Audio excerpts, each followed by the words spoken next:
In a world where pop, rap, alternative and rock genres dominate the popular music charts, classical music can seem elitist and even outdated or irrelevant. At the very least, it gives the impression of being difficult to master, as here there is little room for improvisation. The musical scores, after all, were composed in musical notations many centuries ago. And yet, the fact that most of us are familiar with the many sounds of classical music shows that classical music is still very much alive. Moreover, it is very much part of our popular culture. Many of our favorite films often use classical music as soundtracks. Disney's film Fantasia, for example, put classical music at the center of this popular animation.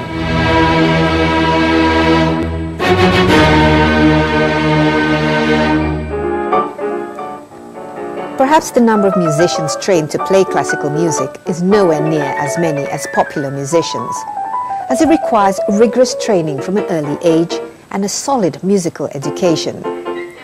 However, anyone with a pair of ears could appreciate the beauty and universality of classical music. Classical music uplifts and stimulates us in so many ways. So much so that even babies and young children are encouraged to be exposed to it. And talented pianists like Ádám ensures that we can always enjoy classical music in real life and not just through a recording.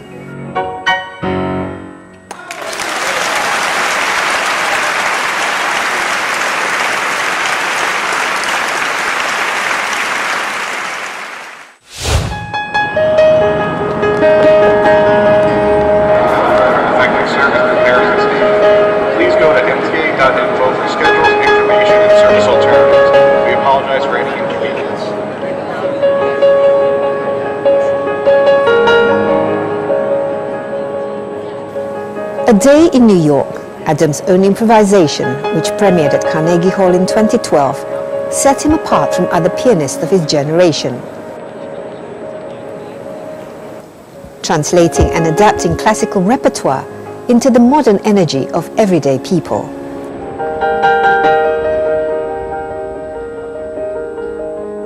Ádám, who is now based in the Big Apple, performed his music video at the Grand Central Terminal in New York City, playing it live in front of thousands of passing New York commuters.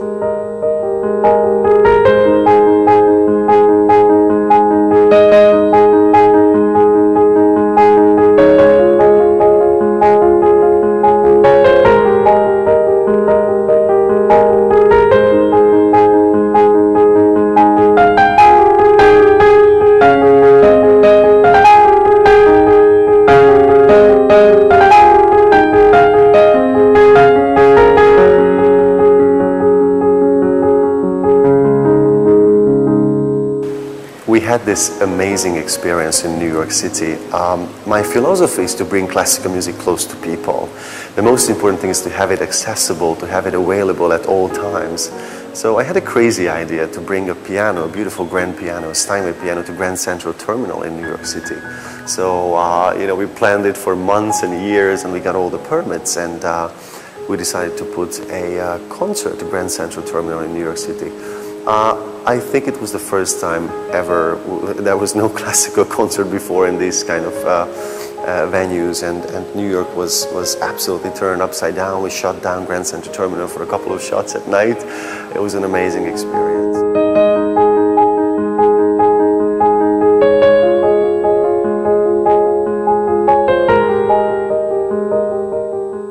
So the outcome was fantastic. We had people shocked, amazed, and not only, I don't think it was me, it was more of the setting and the piano and the wonderful environment what we had there. The team was amazing. Ben Niles, documentary filmmaker, wonderful, wonderful person. I got to know him. He's an award-winning documentary filmmaker of Note by Note, Making of a Steinway. I saw this movie and I was fascinated by this. And then a dream of mine was to work with him on my new music video. So that's what we did in New York. Amazing experience. And we worked on my new single called The Island. And apparently the video was shot on an island, Manhattan in New York, and I think it was just a fantastic experience to all of us.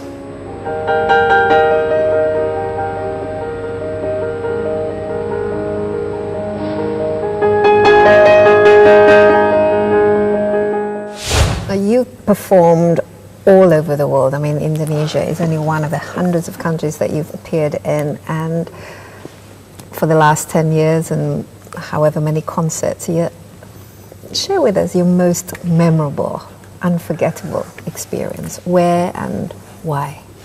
I have a couple. I will try to choose one or two. One would be certainly my Carnegie Hall debut in 2008 in the Stern Hall. I played all the smaller halls before, the Weil Hall and Zanker Hall, but the Stern Hall is a kind of temple for us. You know, we go in there and it's just a beautiful, beautiful auditorium with 3,000 people, almost 3,000 people. Wow. So, you know, we all would like to have these moments as perfect moments for us. And I knew the concert was going to happen about a year before. No, it's wonderful, 2008, November 2nd. And I did not know that it was the day of the New York Marathon. Oh, no. So what happened is I had my rehearsal in the afternoon, and I wanted to go home and pick up my suit from from the place where I was staying at that time. And First Avenue was blocked because of thousands of runners were running up on First Avenue, as usually they do with the marathon.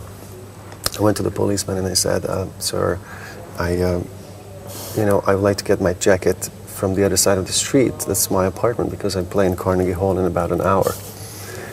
And the policeman said, "Sir, you're the 10th person today coming up with the same story. You play at Carnegie Hall in about an hour and you want to cross the street." So I couldn't cross the street. I went back down to 57th Street and went under. And so, these kind of challenges were just made it very memorable to play my debut in Carnegie Hall. My other, probably one of my most memorable experience was playing at the European Football Championship opening ceremony. I had a chance to compose part of the music. Ooh, that must have been quite an honor. And playing to 60,000 people, 60,000 football fans in a stadium. And also, I think it was about 300 million people watching it live on TV. My friends asked me, "Were you nervous when you played?" I said, of course. I would exchange the word nervous to anxiety. I think you're a little, excited, not anxiety, excited. I was very excited to go on stage, and the piano was placed in the center of a football field, and 800 dancers were dancing around, and 60,000 people surrounding. So, for me, it was an unbelievable experience.